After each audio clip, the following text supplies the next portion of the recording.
नमस्कार साथियों, स्वागत है आप सभी का। आज फिर से आपके सामने काफ़ी लंबे समय बाद एसएससी सीजीएल 2024 का जो है प्रीलिम्स को देखते हुए आपके सामने प्रैक्टिस सेट लेकर आए हैं। और ये प्रैक्टिस सेट जो है आज का सेट नंबर 3 डिस्कस करेंगे हम। और इस सेट नंबर 3 में जितने भी 25 क्वेश्चन बनते हैं उन सभी को हम डिस्कस करेंगे, जानेंगे उससे रिलेटेड जितने भी पॉइंट्स बनते हैं उन सभी चीज़ों को मैं आपके सामने रखने वाला हूँ। तो आप हमसे शुरू से अंत तक जुड़े रहिए और एक एक क्वेश्चन को देखते जाइए। यदि आपको मेरे समझाने का तरीका पसंद आया तो वीडियो को ज़रूर शेयर कीजिएगा अपने स्टडी ग्रुप में, और हमारे चैनल पर नए हैं तो सब्सक्राइब कर लीजिएगा, ठीक है ना। तो देखिए, आज के इस सेट नंबर 3 का पहला क्वेश्चन आपके सामने है। बोल रहा है कि 2038 पे पावर 4692 का इकाई अंक क्या होगा, यानी यूनिट डिजिट आपसे पूछ रहा। मेरे दोस्त, कोई ऐसा एग्जाम ना हो जिसमें यूनिट डिजिट ना पूछता। यूनिट डिजिट आपका पीछा छोड़ने वाला नहीं है, ठीक है ना। तो यूनिट डिजिट आपको, यदि आप कहीं पढ़ें तो क्लियर रखिए। देखिए, ऐसे तो हम जब टॉपिक इसका स्टार्ट करेंगे एकदम डीपली में बताएंगे। तो देखिए, 2038 पे पावर 4692 है मेरे भाई। इसमें से आपसे पूछ रहा है यूनिट डिजिट क्या होगा।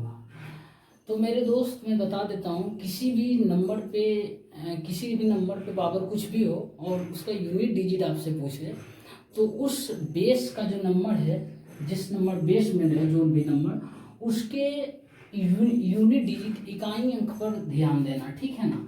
पहला अंक इसका मेरे भाई 8 है, इस पर ध्यान देना, बाकी को छोड़ देना।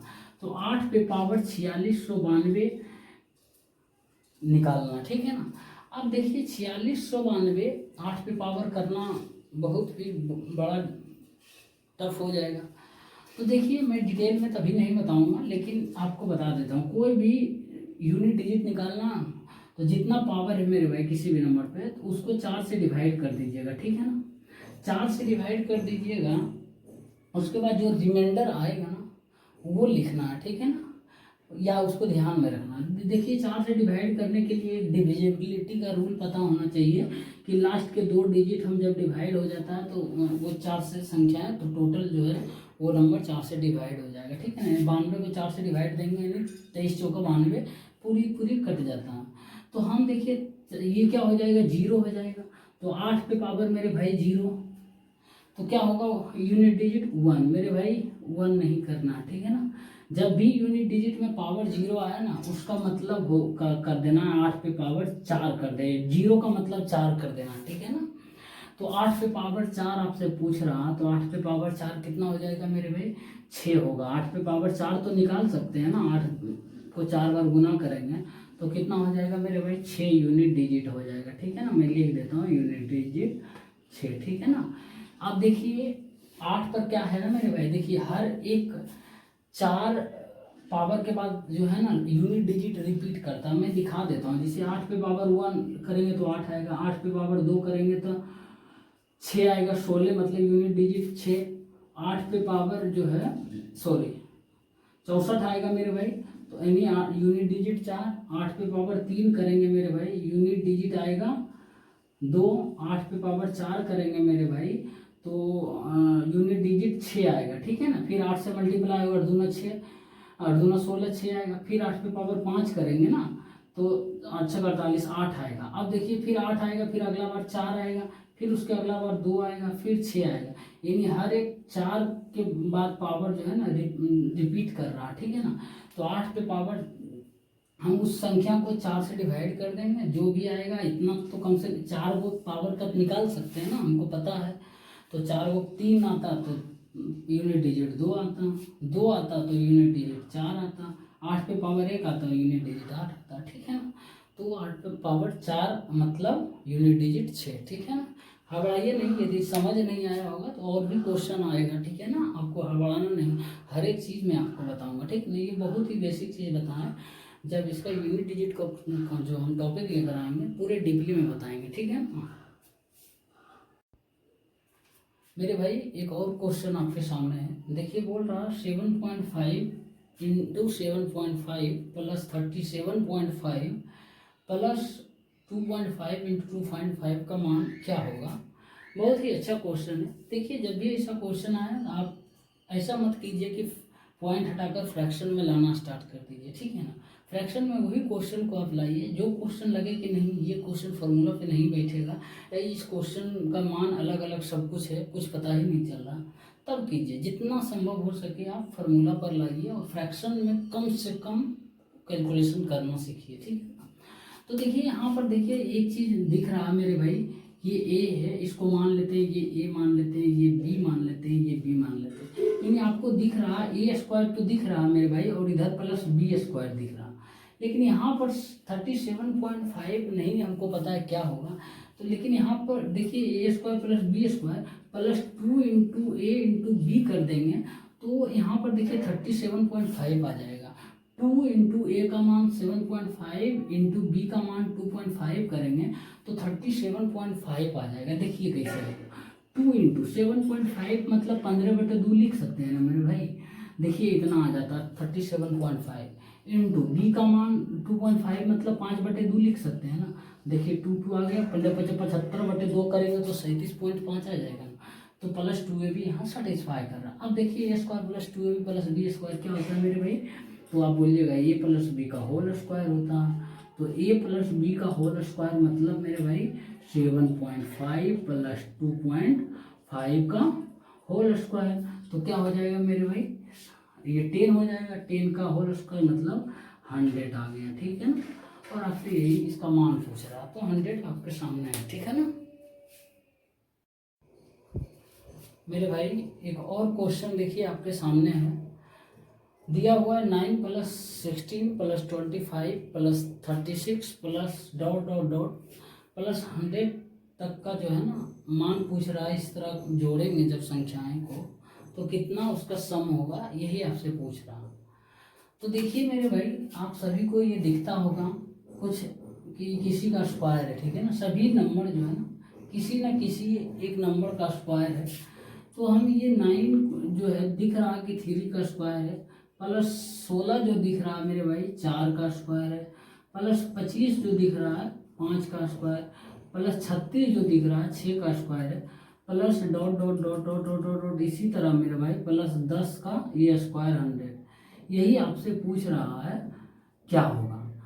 तो मेरे भाई आपको पता होना चाहिए कि n लगातार प्राकृतिक संख्याओं के वर्गों का योगफल क्या होता है, उसका फॉर्मूला क्या होता है ये पता होनी चाहिए। देखिए 3 के स्क्वायर है, 4 के स्क्वायर, 5 के स्क्वायर, 6 के स्क्वायर प्लस 10 तक के स्क्वायर आपसे पूछ रहा है। इसको हम जोड़ेंगे तो क्या होगा। हालांकि यहाँ पे n प्राकृतिक लगातार प्राकृतिक संख्या 1 और 2 भी होना चाहिए, कोई बात नहीं। 1 और 2 नहीं है तो उसको लास्ट में हम घटा देंगे, ठीक है ना। तो हम यहाँ पर देखिए n लगातार प्राकृतिक संख्या है तो यहाँ से यहाँ तक असल में संख्याएं कितनी है 7 है, लेकिन यहाँ 1 के स्क्वायर प्लस 2 के स्क्वायर तो भी होता होगा ना मेरे भाई। तो हम मान लेंगे कि टोटल 10 तक है, ठीक है ना। तो पहले फार्मूला पता होना चाहिए। n लगातार प्राकृतिक संख्याओं के वर्गों का योगफल का फार्मूला होता है मेरे भाई n into n plus 1 into 2n plus 1 upon 6 होता है, ठीक है ना। तो अब देखिए n का मान हम 10 ले मान कर चलते हैं, ये 2 भी है, ठीक है ना। तो 10 इंटू 11 हो जाएगा इंटू 21 हो जाएगा, 10 दूना 20 21/6, ठीक है ना। तो यहाँ काटेंगे 2 तिया 6 7 का 2 5 10। अब मेरे भाई जो है ये कितना हो जाएगा 35 5 8 3 385 होगा मेरे भाई। लेकिन हम 10 n बराबर 10 लिए हैं लेकिन असल में 7 है ना, तो ये एक्स्ट्रा जो है सॉरी 8 है n बराबर एक्स्ट्रा 2 और यानी 10 टोटल लिए, ये भी जोड़ दिए। 1 के स्क्वायर प्लस 2 के स्क्वायर मतलब कितना जोड़ दिए एक्स्ट्रा 5 जोड़ दिए। 2 के स्क्वायर 4, 1 के स्क्वायर 1 5, तो 5 घटाना पड़ेगा मेरे भाई। ये नंबर दिया हुआ नहीं, हमको ये नहीं बोल रहा जोड़ना। तो 5 घटाएंगे 385 में से तो कितना आ जाएगा मेरे भाई 380 आ जाएगा, ठीक है ना। आपसे यही पूछ रहा था, इसका आंसर क्या होगा तो 380 आएगा, ठीक है ना। आप लिख लीजिए अपने नोटबुक में कि n लगातार प्राकृतिक संख्याओं के वर्गों का योगफल का फॉर्मूला होता है n into n plus 1 into 2n plus 1/6, ठीक है ना। ये ध्यान रखिए मेरे दोस्त। एक और क्वेश्चन है, देखिए ये जो है घातांक और करने का क्वेश्चन है, बहुत ही अच्छा क्वेश्चन है। हालांकि ये क्वेश्चन जो है इस तरीके का मैं आपको टॉप 100 क्वेश्चन के सीरीज में बता चुका हूँ, लेकिन कोई बात नहीं, जिनको नहीं पता मैं फिर से बताऊंगा और तब तक बताते रहूँगा जब तक कि आपको याद ना हो जाए, ठीक है ना। देखिए √7 + √5 अपॉन √7 माइनस √5, इसको जोड़ना है +√7 माइनस √5 बटे √7 + √5 के साथ, तो क्या होगा। देखिए मैं आपको बताया हूँ मेरे भाई, जब भी अंडर रूट इसको मान लीजिए ये, इसको मान लीजिए बी, ठीक है ना, और जब भी रूट के अंदर संख्याएं ए और बी रहे और ये दोनों का अंतर मेरे भाई 2 रहे ना, 2 रहे, और नीचे वाला भी सेम वही संख्या रहे और माइनस ये रहे, तो इसको इतना लिखने का बजाय मेरे भाई क्या कर देना है मेरे भाई, a + b/2 प्लस √ab कर देना, ठीक है ना। इतना, इसको इतना मत लिखना, इतना लिख देना a + b/2 प्लस √ab, ठीक है ना। अब देखिए ये जो है मेरे भाई आगे जो है प्लस है, अब यहाँ √7 माइनस √5 बटे √7 प्लस √5, तो ये अब ऊपर में माइनस है तो क्या करेंगे, आप जोड़ेंगे a + b/2 माइनस सिर्फ कर देंगे √ab, ठीक है ना। ये दोनों को अब जोड़ना है, बस ये भूल जाना, दोनों को जोड़ना है, बस ये दोनों को जोड़ना है।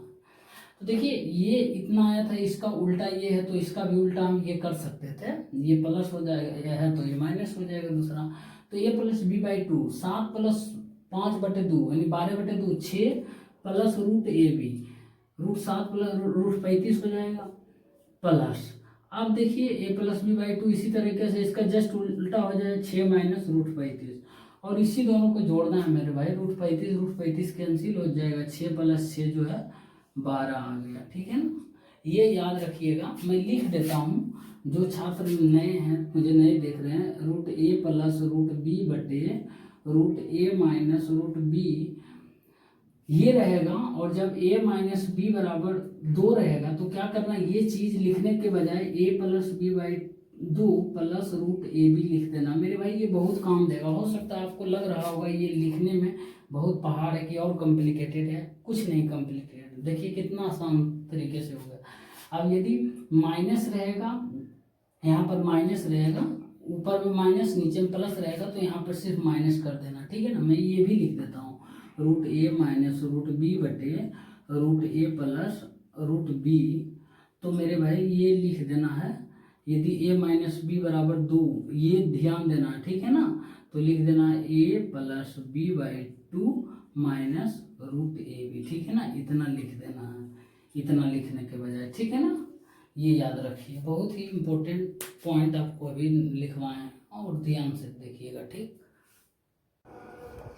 मेरे भाई। क्वेश्चन नंबर 5 देखिए, ये बहुत ही अच्छा क्वेश्चन है और बार बार पूछा जाता है।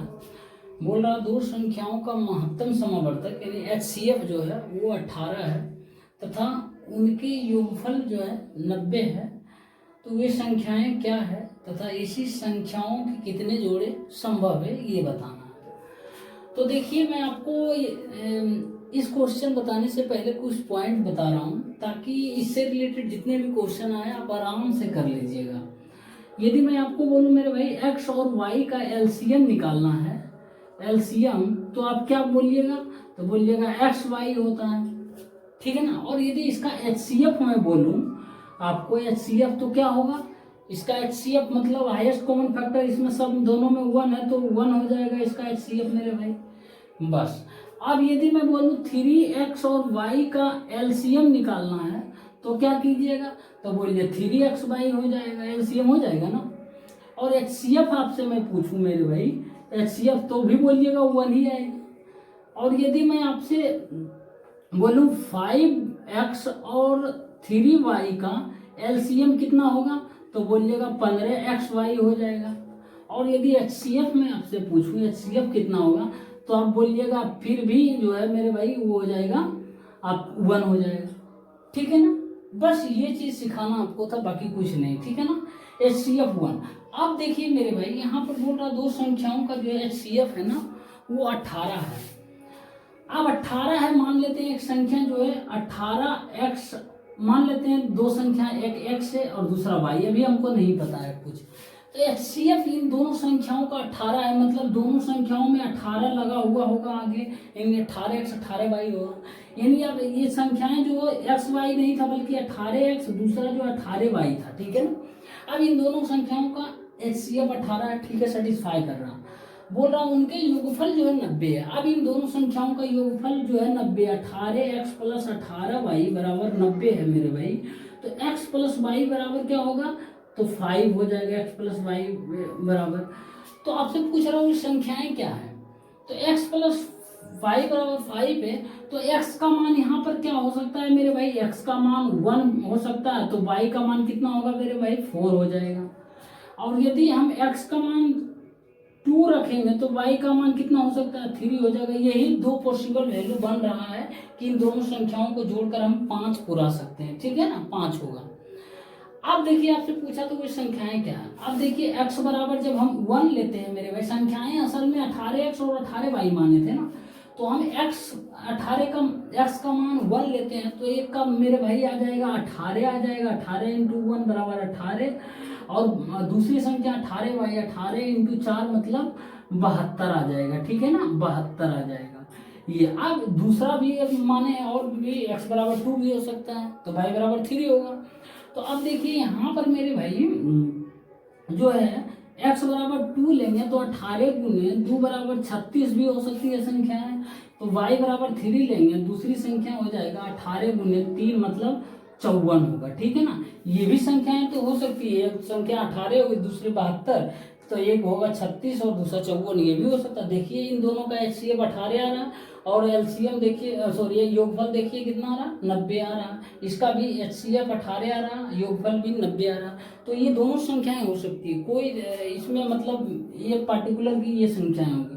तो आपसे पूछ रहा ऐसी कितनी संख्याओं के कितने जोड़े हैं, तो ये एक जोड़ा आ गया मेरे भाई, ये एक जोड़ा आ गया ना, ये एक जोड़ा है और ये एक जोड़ा है, कितना है, 2 जोड़ा। ये तो फिर आप ये इससे ये भी कर सकते हैं, 18 72 आया और ये 36 54 आया, तो इसके 2 जोड़े संभव है, ठीक है ना मेरे भाई। और वो संख्याएं आपके सामने है, आपके सामने ऑप्शन के अनुसार इसको करिएगा, हो सकता है 18 72 दे, हो सकता है 36 54 दे, तो जो ऑप्शन देगा उसके अनुसार आपको करना है, ठीक है ना। लेकिन ये चीज़ जो बताएं मेरे भाई, इसको आप याद ध्यान रखिएगा, समझाने के लिए बोले। देखिए हर एक क्वेश्चन आप कर लीजिएगा, ये चीज़ें आपको क्लियर हो गया तो ठीक। मेरे भाई एक और क्वेश्चन है, देखिए बोल रहा है 1 × 2 × 3 × 4 डॉट डॉट डॉट। इसी तरीके से हम यदि 100 तक मल्टीप्लिकेशन करते जाएं और उस मल्टीप्लिकेशन करने के बाद एक नंबर बनेगा, तो उस नंबर के अंत में जो है ना कितने जीरो होंगे, आपसे ये पूछ रहा, ठीक है ना। तो देखिए जब भी ऐसा क्वेश्चन आए, कोई भी नंबर दे दे आपको मल्टीप्लिकेशन करके पूछे कि इसके अंत में जीरो कितने होंगे, तो जीरो की संख्या निकालने के लिए मेरे भाई जो भी लास्ट का नंबर है ना, जो भी लास्ट का नंबर है उसको 5 से आप डिवाइड करते रहिए, और 5 से तब तक डिवाइड करते रहिए जब तक कि शेषफल जो है 5 से कम ना आ जाए, मतलब तब तक करते रहिए जब तक भाग लगते रहे 5 से, ठीक है ना।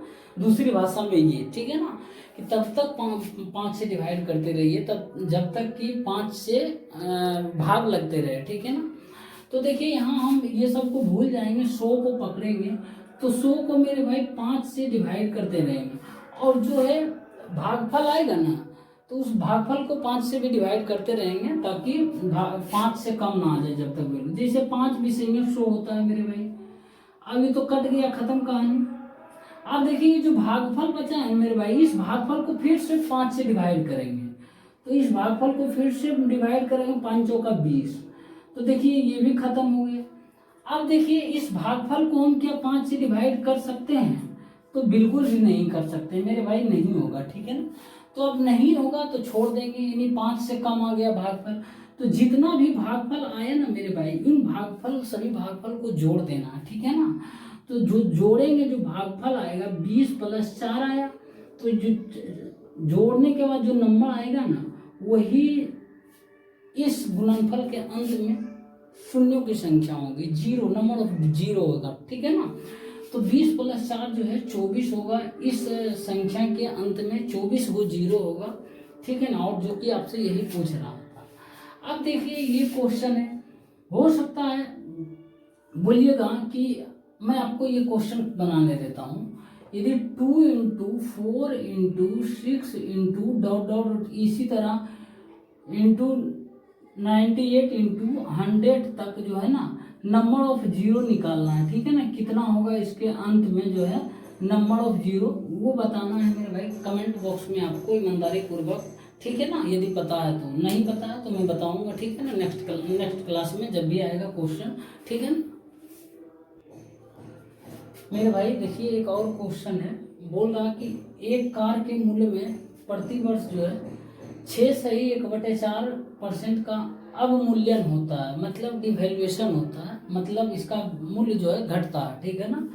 यदि उसका वर्तमान मूल्य जो है 2,56,000 रुपया हो तो 2 वर्ष के बाद उसका मूल्य कितने रुपया हो जाएगा, आपसे ये पूछ रहा हूँ।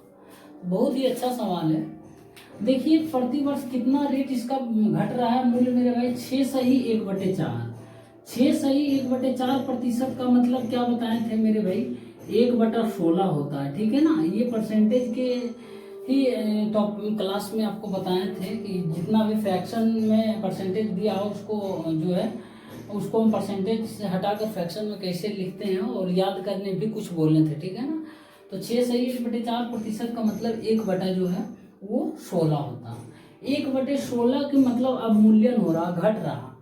अब घट रहा मतलब 1/16 मान लेते हैं कोई 16 रुपया था कीमत किसी कार का मूल्य, ये कार का, और 1/16 घट गया मतलब 15 हो गया। ये जो 2 वर्ष तक ये होता है, तो 2 वर्ष तक होता है मेरे भाई, तो हम स्क्वायर सीधा कर देंगे, ठीक है ना, 2 वर्ष, ठीक है ना। तो अब पहले जो है मेरे भाई 256 रुपया कार का मूल्य था, अब जो है 2 वर्ष के बाद हो गया उसका 225 रुपया कीमत, ठीक है ना। समझ में आया, फिर से बता रहे हैं। जैसे कार के मूल्य में प्रति वर्ष बोल रहा है 6.1/4% का अवमूल्यन हो रहा, घट रहा। 6.1/4% का मतलब जो है 1/16, यानी 1/16 घट रहा, ठीक है ना, कीमत कार का।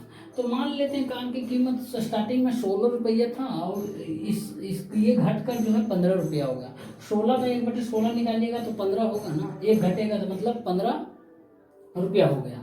तो ये 2 साल के बाद पूछ रहा है क्या होगा कार का मूल्य, तो 2 साल के बाद पूछ रहा है तो हम स्क्वायर कर दिए, 3 साल के बाद पूछता हम क्यूब कर देते, 4 साल के बाद पूछता तो 4 पावर कर देते। तो अब देखिए 256 रुपया कीमत था कार का मूल्य, अब जो है मेरे भाई वो 225 रुपया हो गया। तो देखिए पहले 256 था और 225 हो गया घट के। तो देखिए वर्तमान मूल्य मतलब ये 256 दिया हुआ है, 256 और 3 जीरो के बराबर, तो 2 साल के बाद मूल्य 225 हो गया, तो 225 के बराबर कितना होगा, 1 बराबर हो जाएगा 1000, तो 225 बराबर 225 को 1000 से मल्टीप्लाई कर देंगे, मतलब 3 जीरो लगा देंगे। तो मेरे भाई 2,00,000 जो है 25,000 रुपया जो है ना कीमत हो जाएगा उस कार के 2 साल के बाद घटने के कारण, ठीक है ना। तो ये था 2,56,000 कीमत वर्तमान, और 2 साल के बाद घटकर जो है इसकी कीमत 2,25,000 रुपया हो जाएगा, ठीक है ना। ऐसे करना है इस क्वेश्चन को जब भी ऐसा है। साथियों एक और क्वेश्चन है, देखिए बोल रहा है कि एक विक्रेता है ना किसी वस्तु के अंकित मूल्य पर जो है 20% छूट देता है और 25% लाभ कमाता है, ठीक। यदि वह छूट नहीं दे तो उसका प्रतिशत लाभ क्या होगा, ये पूछ रहा है। मतलब कि यदि अंकित मूल्य पर ही वो बेच दे, अंकित मूल्य आपसे पूछ रहा है, अंकित मूल्य पर ही बेच दे तो उसका लाभ क्या होगा, प्रतिशत लाभ। तो देखिए मेरे भाई जब भी छूट देता है ना कोई व्यापारी किसी वस्तु पर तो वो अंकित मूल्य पर ही देता है, ठीक है ना। कभी भी कॉस्ट प्राइस पे वो छूट नहीं देगा। कॉस्ट प्राइस पे छूट देगा तो वहाँ बैठा हुआ किस लिए, घाटा के लिए थोड़े बैठा हुआ। तो देखिए अंकित मूल्य पर 20% छूट देता है, मान लेते हैं अंकित मूल्य MP है, इस पर 20% छूट देता है, मतलब मेरे भाई 80/100 हम बताए ना कि 20% कितना भी छूट दे या बढ़ा कर दे उतना 100 से प्लस माइनस करके 100 से डिवाइड कर देना, ठीक है ना। तो MP का 80/100 20% छूट देने के बाद मेरे भाई वो बेचता है 25% लाभ कमाता है, मतलब कॉस्ट प्राइस हम 100 मानते हैं तो 25% लाभ कमाता है, तो कितना होता है 125, तो 125 रुपये उसको मिलता है, ठीक है ना। 25% लाभ कमाता है 125। अब देखिए यहाँ क्या होगा 4 5, ठीक है ना। अब ये हो जाएगा 625/4, 625/4 MP आ गया मेरे भाई। तो इसको हम डिवाइड करेंगे तो क्या हो जाएगा 15 चौका 60, 4 छक्की 24, इतना होगा ना, 4 छक्की 24, 4 8, 4 25 20, तो 156.25 आया। 156.25 क्या आया मेरे भाई, ये मार्क प्राइस आया। और कॉस्ट प्राइस हम कितना मानकर चलते हैं, 100 मानकर चलते हैं, 100 मानकर चलते हैं, तभी तो 125 यहाँ लाभ कमाए 25%। तो कॉस्ट प्राइस जो होता है मेरे भाई वो 100% होता है, यानी 100 मान के चले। तो मार्क प्राइस आपके सामने 156.25 है, तो कितना प्रतिशत ज़्यादा हो जाएगा मेरे भाई, तो हो जाएगा 56.25% लाभ उसको हो जाएगा, ठीक है ना। यदि छूट ना दे, यानी अंकित मूल्य पर ही बेचे, मतलब 156.25 रुपये पे ही बेचे, तो उसको 56.25% लाभ होगा। तो खरीदता 100 में 156.25 ये मार्क प्राइस रखता है, तो और इतना पे ही बेच देता है, तो 56.25% लाभ हो जाएगा, ठीक है ना। बहुत ही अच्छा क्वेश्चन था मेरे भाई। एक और क्वेश्चन देखिए, सिंपल इंटरेस्ट का बहुत ही सिंपल क्वेश्चन है। बोल रहा किसी राशि पर जो है ना साधारण ब्याज उस राशि का 25/36 गुना है, यदि वार्षिक दर तथा समय का संख्यात्मक मान जो है वो समान है, तो आपसे दर क्या है वो पूछ रहा है। बहुत ही सिंपल क्वेश्चन है। देखिए साधारण ब्याज जो है ना उस राशि का प्रिंसिपल का यानी 25/36 गुना है।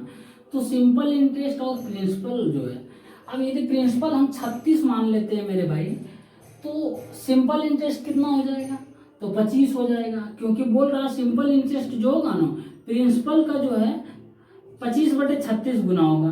तो हम मान लिए प्रिंसिपल 36 है, तो इसका 25/36 25 होगा सिंपल इंटरेस्ट, बस। और सिंपल इंटरेस्ट का फॉर्मूला क्या होता है मेरे भाई, सिंपल इंटरेस्ट बराबर P into R into T बटे 100 होता है।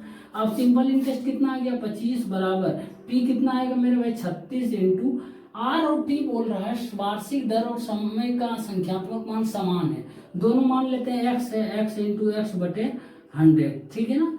तो अब देखिए मेरे भाई यहाँ पर एक्स स्क्वायर बराबर हो जाएगा 25 इंटू 100 बटे 36। तो ये x बराबर क्या हो जाएगा, ये 5 बाहर आएगा, एक 10 बाहर आएगा और ये 6 आएगा, ठीक है ना। तो ये आ जाएगा मेरे भाई 50/6, 3 दूना 6, 5 दूना 10, 25 बटे जो है ना वो 3 आएगा, मतलब 8 सही 1/3% आ जाएगा। आपसे दर पूछा था ना, एक्स माने थे वही आ जाएगा, समय भी पूछता तो उतना ही आ जाता, क्योंकि बराबर दोनों का मान है, ठीक है ना। तो 8 सही 1/3% दर का मान आया, ठीक है ना। साथियों देखिए एक और क्वेश्चन है और ये कंपाउंड इंटरेस्ट का है, बहुत ही अच्छा सवाल है। तो देखिए बोल रहा कोई राशि जो है ना चक्रवृद्धि ब्याज की दर से 4 वर्षों में 16,000 रुपया तथा 7 वर्षों में जो है ना 18,522 रुपया हो जाती है। तो आपसे पूछ रहा वार्षिक दर क्या है, यानी रेट बताना है। तो देखिए मेरे भाई ये जो है अमाउंट हो रहा है 2 वर्ष दिया हुआ है, 4 वर्ष में अमाउंट 16,000 हो जाता है और 7 वर्ष में जो है 18,522। इस क्वेश्चन को करने का बहुत सारा तरीका है, लेकिन मैं जो तरीका बता रहा हूँ बहुत ही सिंपल तरीका बताऊंगा और ये याद रहेगा आपको। देखिए जब भी 2 वर्ष का अमाउंट दिया रहे तो क्या करना है मेरे भाई, जैसे इस तरीके से ब्रैकेट कर लेना, ठीक है ना, 2 ब्रैकेट कर लेना है। जैसे देखिए ये नीचे एक 7 वर्ष बड़ा ब्रैकेट ऊपर देना है और जो है छोटा ब्रैकेट जो छोटा समय रहेगा वो नीचे देना है, ठीक है ना। अब जो है मेरे भाई क्या करना है ना कि इसको जो है ना कितना है 7 पर कितना है 18,522 है मेरे भाई, और जो है ये कितना है 16,000 है, ठीक है ना, 16,000। इस पे पावर 4 है, इस पे पावर 7 है, ठीक है ना।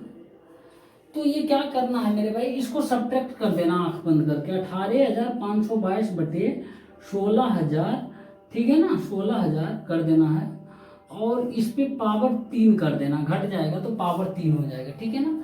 अब देखिए इसको हम 2 से काटेंगे, 2 8,000 आएगा। अब इसको 2 से काटना, 2 18 26 2 एकम 9261। अब जो है मेरे भाई इसको 1 से घटा के 100 से मल्टीप्लाई कर देना, यही रेट आ जाएगा, ठीक है ना, परसेंटेज।